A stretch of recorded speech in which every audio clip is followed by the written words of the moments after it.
అవును జయ జయ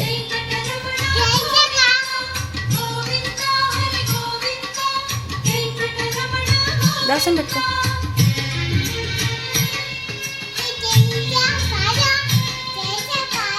పాడు నువ్వు పాడు సింగ్ సింగ్ మహి